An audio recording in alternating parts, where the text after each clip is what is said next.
Nosotros somos Miguel Ángel Carrillo, David Castro, Valentina Martínez y yo, María Paula Moreno.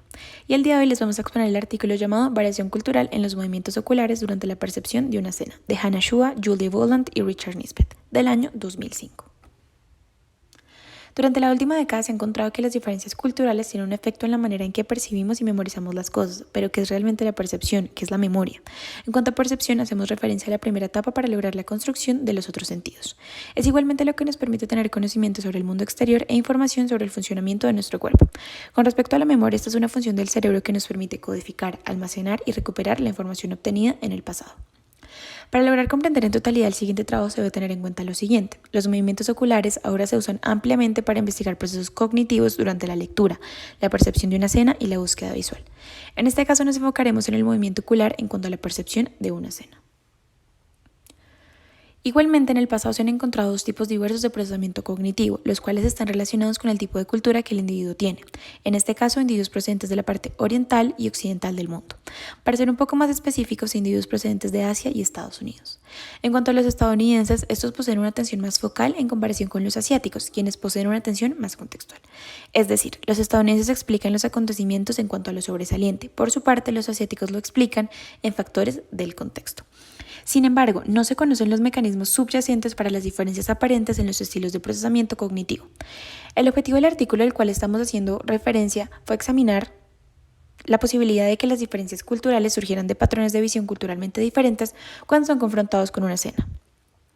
Y la hipótesis establecida fue que la atención diferencial al contexto y el objeto se enfatiza a través de las prácticas de socialización. Si las diferencias culturales influyen en la forma en que los sujetos visualizan y procesan una escena expuesta, entonces se registrarán diferencias en los patrones de fijación ocular entre sujetos occidentales y orientales. La metodología. En cuanto a la metodología, los participantes fueron 25 estudiantes de posgrado americanos, 10 hombres y 15 mujeres, y 27 graduados internacionales chinos. 14 hombres, 12 mujeres y hay un dato faltante. La Universidad de Michigan participó en el estudio. Las edades medias de los estadounidenses y los chinos fueron de 24,3 y 25,4 años respectivamente. Los participantes eran estudiantes de posgrado en ingeniería, ciencias de la vida, programas de negocios y en algunos casos de las áreas sociales. A los voluntarios se les pagó $14 a cada uno por su participación en el estudio. Los materiales que usaron para lograr el experimento fueron una colección de imágenes de animales, una colección de imágenes con objetos sin vida y escenas de fondo de la colección de imágenes Corel, y algunos se obtuvieron de un estudio previo.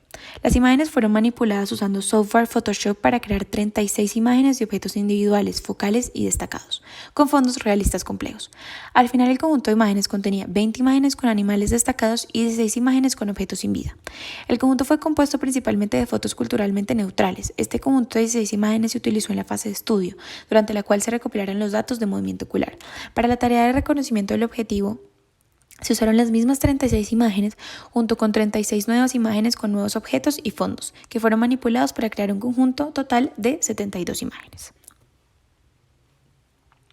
Procedimiento. En cuanto al procedimiento, se dividió en 3 fases: fase de estudio, fase de reconocimiento del objetivo y fase de cuestionario demográfico. En la fase de estudio, los participantes se sentaron en una silla y colocaron la barbilla en un soporte, apoyándola para estandarizar la distancia entre la cabeza y el monitor de la computadora.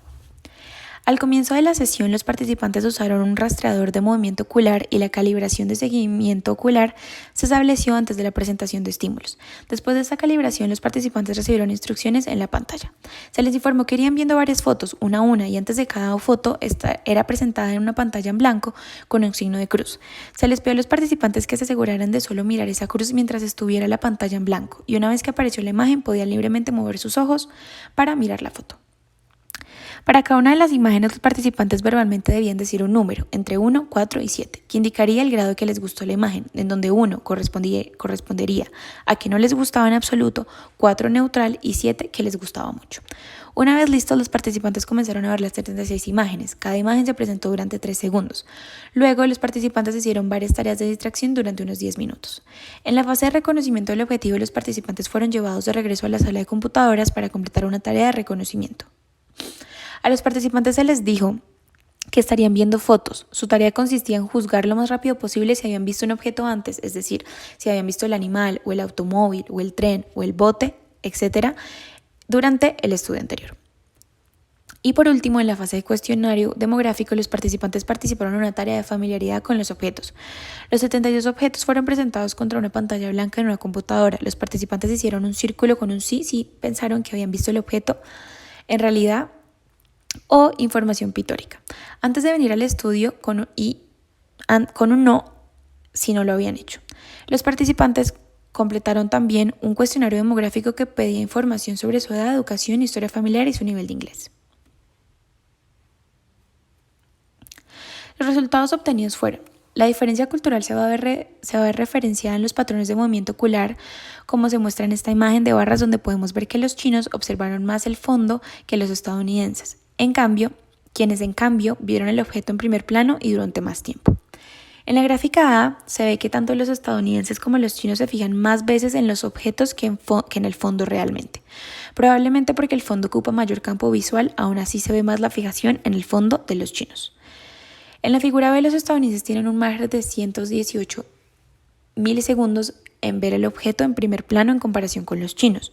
Y por último, en la gráfica C se ve que las dos culturas tienen mayor fijación en los objetos, aunque esto es más evidente en los estadounidenses. Ahora, en esta figura no existe diferencia entre los primeros 300 y 400 milisegundos. Aún así, los estadounidenses tienen más probabilidades de fijar el objeto en los primeros 600 milisegundos del primer segundo. Si nos fijamos en los 420 milisegundos, los estudiantes tienen probabilidades de ver el fondo tanto como los objetos. Asimismo, en este punto hubo una diferencia cultural con los chinos, fijando más el fondo que los objetos. También los estadounidenses tuvieron preferencia en el objeto durante los 420 y 1100 milisegundos. Promediando los datos durante los 1100 y 3000 milisegundos, los chinos tuvieron fijación en el fondo, el cual no es caso para los estadounidenses. Ahora, promediando todos los resultados del intervalo, los estadounidenses fijaron los objetos proporcionalmente más que en el fondo, mientras que para los chinos no era así. Y en cuanto a los chinos, en ningún momento de los 3 milisegundos se fijaron en los objetos significativamente más que en el fondo.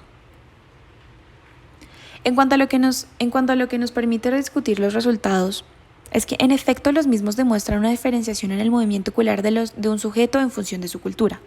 Podemos interpretar que entre occidentales y orientales se evidencia una intencionalidad distinta a la hora de relacionarse con una escena a la que son expuestos. Al respecto, en cuanto a la hipótesis inicial, podemos decir que hay concordancia, ya que la hipótesis presentada era que si había algún tipo de influencia de la cultura sobre el procesamiento cognitivo.